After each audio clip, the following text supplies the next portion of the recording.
18 फरवरी 2025। ऐसे कहा जाता है कि आपकी जो भाषा है वो आपका व्यक्तित्व है।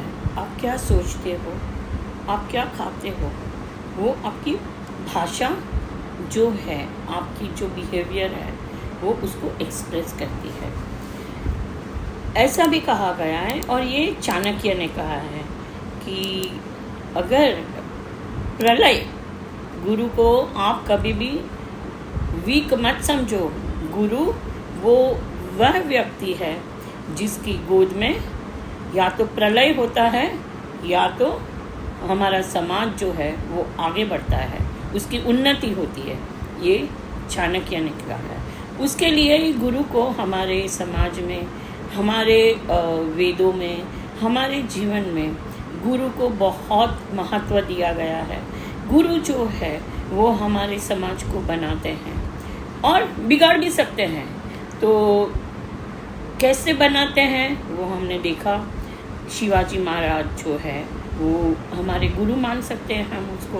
उन्होंने हमारा हिंदू धर्म की रक्षा की और ऐसे कितने सारे आपको उदाहरण मिलेंगे जिन्होंने हमारे धर्म के लिए अपना बलिदान दिया, हमारे एहसास के लिए, हमारे एग्जिस्टेंस के लिए एक अपने पूरा जिंदगी को त्याग दिया।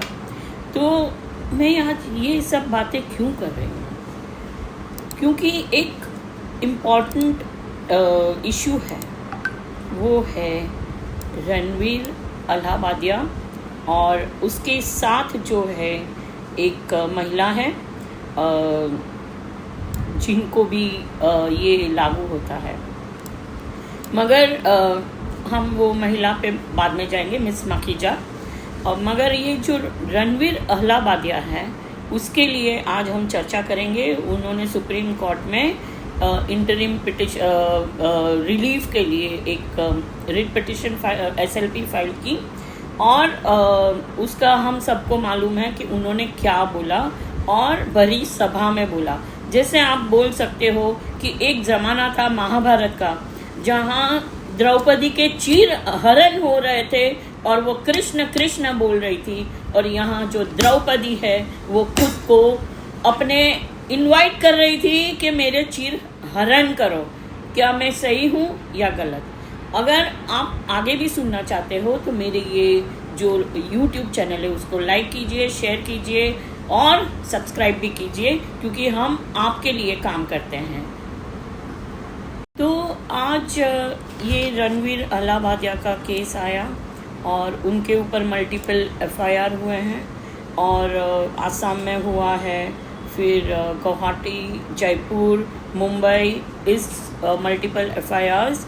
उन्होंने जो बोला, मैं बोलती हूँ कि आपकी जो जीभ मतलब टंग है, आपकी जो भाषा है वो जब तक चुप रहते हैं तब तक आप सुंदर रखते हो। जिस दिन आपकी भाषा में से तीर चलने लगे वो आपको भी नष्ट करेगी और सामने वाले को भी नष्ट करेगी।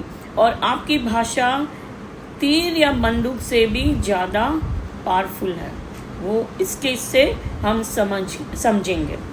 तो आज ये आया और उनके जो काउंसिल है उन्होंने बोला कि बहुत मल्टीपल FIR फाइल हुई है तो आप उसको क्लब कर दीजिए।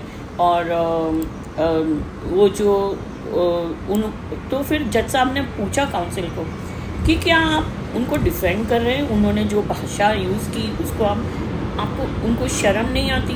उन्होंने अपने माता पिता के लिए क्या बोला उसके लिए उनको शर्म है कि नहीं है? तो काउंसिल है अभी उनका, तो ये प्रोफेशन है।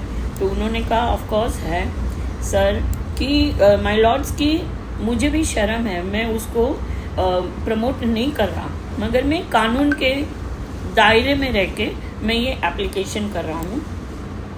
और उन्होंने 2 केस के ऊपर जो है वो रिलाई किया। एक अपूर्वा अरोरा जो एक ऑब्सनिटी का ही केस था, और दूसरा था नुपुर शर्मा।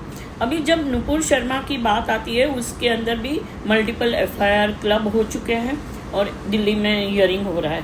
मगर नुपुर शर्मा के लिए मैं ये बात करूँगी कि नुपुर जी ने कोई ऑप्शन नहीं बोला था, उन्होंने जो बोला था वो एक होली बुक है, जो इस्लाम की होली बुक है, उसको कोट किया था।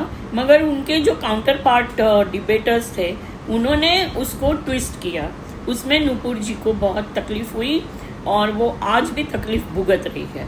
तो नूपुर जी का एक एक्सेप्शनल केस है, हाँ उनका क्लबिंग हो चुका है, मगर वो इसको लागू क्यों नहीं पड़ता, क्योंकि उन्होंने कोई अभद्र भाषा नहीं यूज़ की थी। अभी आगे बढ़ने से पहले सॉरी, आगे बढ़ते हैं हम। तो जज साहब ने कहा कि रणवीर अहलावालिया ने जो बोला वो ऑब्ससिनिटी नहीं है तो क्या है। और अपूर्व अरोरा केस में जो आप बोल रहे हो तो आप क्या चाहते हो, ऐसा काउंसिल से पूछा। अब जब रणवीर अहलावालिया के काउंसिल ने ये अपूर्व अरोरा का केस जो मैं रिलाई किया, उसके अंदर सुप्रीम कोर्ट ने मार्च 19 को क्रिमिनल केसेस जो थे वो क्वॉश किए थे। क्यों किए थे? क्योंकि ऑब्ससिनिटी का केस था और ये जो थी एक वेब सीरीज थी, उसका नाम था कॉलेज रोमांस। तो इसके सामने जो क्रिमिनल केसेस थे उसको क्वॉश किया। अभी मैंने आपको ये बता दिया कि नुपुर शर्मा को का केस इधर क्यों लागू नहीं होता है। हालांकि ये सब होने के बावजूद कोर्ट ने इंटरिम स्टे दिया है अरेस्ट के सामने, और उसकी कंडीशन है कि रणवीर को इन्वेस्टिगेशन में कोऑपरेशन देना पड़ेगा। जब भी उस इन्वेस्टिगेटिंग ऑफिसर्स जो है उसको समन करेंगे, उसको हाजिर रहना पड़ेगा, वो कोऑपरेट करेंगे और उनके साथ कोई भी काउंसल या लॉयर नहीं रहेगा, वो अकेले जाएंगे। और ये जो इन्वेस्टिगेशन चलेगा तभी रणवीर को अकेले ही प्रेजेंट रहना है इन्वेस्टिगेशन रूम में, और उसको पासपोर्ट जो है वो थाने पुलिस स्टेशन में देना है। उसके अलावा वो सुप्रीम कोर्ट की परमिशन के बिना इस देश छोड़ के कहीं पर भी नहीं जा सकते। ऐसा नहीं बोलते मेरा वहाँ पर तो यूएसए में, यूके में मेरा प्रोग्राम है तो वो चले गए, वो नहीं हो सकता है। उनको सबसे पहले सुप्रीम कोर्ट में जाना पड़ेगा और उनकी परमिशन लेनी पड़ेगी। सामने से सरकार आएगी, पुलिस आएगी, वो जवाब देगी, वो हाँ बोलेगी तो उनको जाने देना जा सकेंगे, वरना वो नहीं जा सकेंगे। और दूसरे भी उनके एसोसिएट्स जो है उनको भी कोई भी प्रोग्राम एयर करने को नहीं, मतलब कोई भी प्रोग्राम वो यूट्यूब या कोई भी चैनल पे OTT प्लेटफॉर्म पे नहीं डाल सकते हैं। तो उनका सारे चैनल्स बंद हो गए हैं। और आप समझिए आपकी भाषा के ऊपर लगाम कितनी ज़रूरी है। और सबसे पहले गुरु जो होती है वो माँ होती है। तो जैसे हम बोलते हैं कि कोई भी देश का भविष्य जो है वो माता की गोदी में खिलता है। तो कोई भी गुरु को हम क्यों सम्मान देते हैं, उसका कारण यही है कि वो कुछ भी मांगने के बजाय वो देश को और समाज को देते हैं। हम यही बात से आज का ये रणवीर का इशू है वो हम इधर समाप्त करते हैं। अब जाते हैं, हालांकि अपूर्वा माखीजा ने अभी तक कोर्ट में कोई पिटिशन दायर नहीं की है और ना तो उसने बेल मांगी है, एंटिसिपेटरी बेल। मगर आप समझिए कि ये लोग समाज को कैसे दिमाग की तरह खाते हैं। कोई भी सीरियल जो है हम देखते हैं, वो सीरियल में हस्बैंड वाइफ होता है तो कोई तीसरी लड़की आती है, पहली को छोड़ती है, दूसरी को पकड़ती है। अब इसी में भी अपूर्वा माखीजा ने जो भाषा यूज़ की, क्या वो हमारे कल्चर और हमारे समाज के जो सेटअप है उसके अंदर फिट बैठती है? शायद वो यूएसए में भी फिट नहीं बैठती, जो एकदम ओपन कल्चर है। तो एक लिमिट होती है। एक बात हमें भी समझनी चाहिए कि पूरी रामायण कब हुई और सीता का हरण कब हुआ? जब लक्ष्मण रेखा उन्होंने पार की। इन लोगों ने लक्ष्मण रेखा पार की है। ये लोग जो बोलते हैं वो यूथ पकड़ते हैं, और यूथ को कितने भी तुम अच्छे संस्कार दो घर के अंदर, मगर बाहर जाके ये जो सीख के आते हैं वो हम स्टॉप नहीं कर सकते।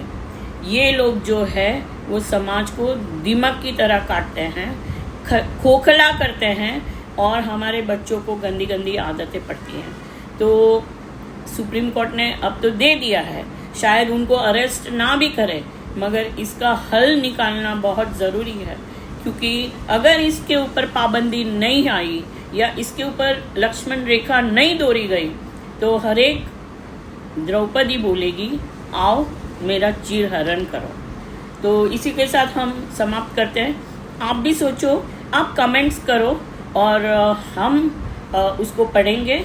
और अगर आपको ये रील अच्छी लगी तो आप लाइक ज़रूर से कीजिएगा।